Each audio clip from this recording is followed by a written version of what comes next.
రోగం నన్ను ఎంతకాలం నన్ను వెంటాడుతుంది, ఈ శోధన ఎంతకాలం నన్ను వెంటాడుతుంది? ఈ శోధన బలమైనదా, నేను ఆరాధించే యేసయ్య బలమైన వాడా? నా కుటుంబంలో నేను అనుభవిస్తున్న ఈ దరిద్రత, ఈ ఆర్థిక దరిద్రత గొప్పదా, నా యేసయ్య గొప్పవాడా? నా జీవితంలో ఉన్న ఈ రోగ బలము గొప్పదా, నా యేసయ్య పునరుద్ధానపు శక్తి గొప్పదా? యేసయ్య పునరుద్ధానపు శక్తి గొప్పది కదా.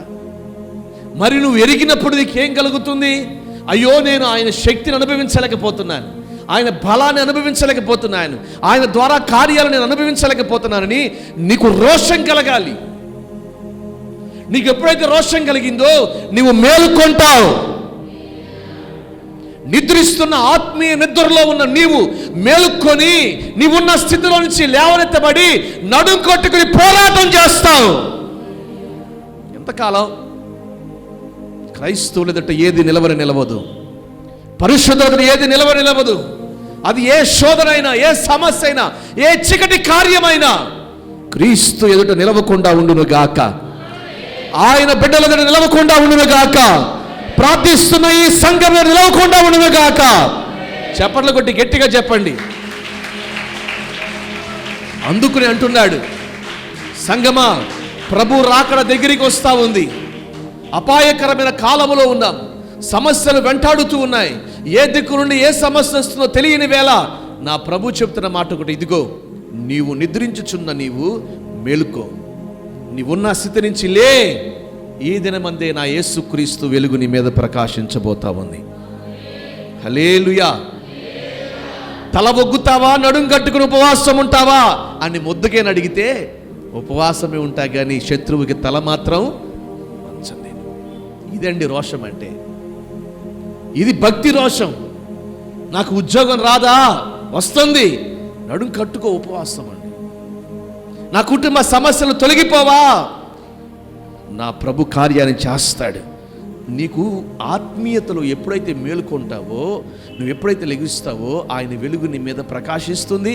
అంతేకాదు, ఇదిగో నీవెదురు చూస్తున్న కార్యాలను అనుభవించగల శక్తిని నీకు దయచేస్తుంది. ఇప్పుడు మనం చేయవలసింది ఏంటంటే భక్తిలో ఉన్న శక్తిని పొందుకోవాలి. భక్తిని చేస్తూ ఉన్నాం కానీ ఆ శక్తిని అనుభవించలేకపోతా ఉన్నాం. నువ్వు ఆ శక్తిని అనుభవించాలంటే నువ్వు మేలుకోవాలి. నువ్వు సరిపెట్టుకుంటున్నావు, ఈ ప్రార్థన చాలు, ఈ వాక్యం చాలు, ఏమండి, లేకపోతే ఈ రోజుకి చదివింది ఈ 10 వచనాలు చాలు. నువ్వు లేవగానే దేన్ని ముట్టుకోవాలి? మోకరించి నీ అనుదిన జీవితంలో ఏ పఠనమైతే నువ్వు చేస్తా ఉన్నావో ఆది కాండం నుండి మోకరిల్లి చేతులెత్తి ఆయన సన్నిధిలో ప్రార్థించుకుని బైబిల్ చదువుకుని ఆ తరువాత ఈ దిన వాక్యం ఏంటి, దేవుడు నా కొరకు ఈ వాక్యాన్ని సిద్ధపరిచాడు, అప్పుడు తీసుకోండి. పరిశుద్ధ గ్రంథాన్ని చేత పట్టుకోవాలి. హల్లెలూయా. ఆ దినమంతా శుభమే కలుగును గాక, ఆ దినమంతా దీవెనే కలుగును గాక. నువ్వు వినవలసింది దేవుని మాటను, ఉదయాన్నే నువ్వు చూడవలసింది పరిశుద్ధ గ్రంథాన్ని. అప్పుడు నీ దేవుడు నీకు రోషాన్ని పుట్టిస్తాడు. ఇది భక్తి రోషం. కానీ ఈరోజు ఆ భక్తి రోషం కాలట్లా సరిపెట్టేసుకుంటున్నాడు. ఏం సరిపెట్టుకుంటున్నాడు? అమ్మయ్య, క్యాలెండర్లో వాక్యం చూసేసాను, మంచి వాక్యం వచ్చేసింది, ఈరోజంతా నాకు ఏది జరిగినా మంచి జరుగుతుంది. సరిపెట్టుకుని బ్రతుకుతున్నాడు మనిషి.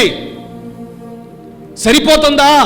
నీవున్న సమస్యలకు నువ్వు చేసే భక్తికి, నువ్వున్న శోధనలకి, నీ జీవితంలో నువ్వు అనుభవిస్తున్న భక్తికి నువ్వు శక్తిని ఎప్పుడు పొందుకుంటావు? నా ప్రభు చెప్పేది నువ్వు చేయాల్సిన భక్తి కాదు, ఆ భక్తిలో శక్తిని నువ్వు అనుభవించాలి. ఆ శక్తిని దగ్గరికి రావాలంటే నువ్వు మేలుకోవాలి. నువ్వు మేలుకోవాలి.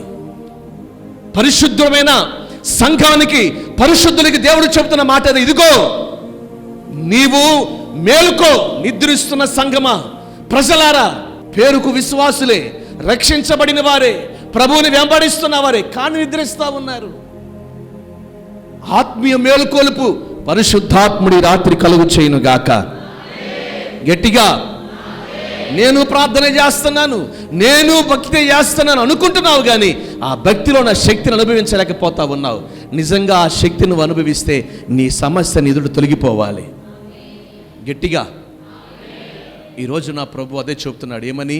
సరిపెట్టుకోమాక భక్తిని సరిపెట్టుకోమాక.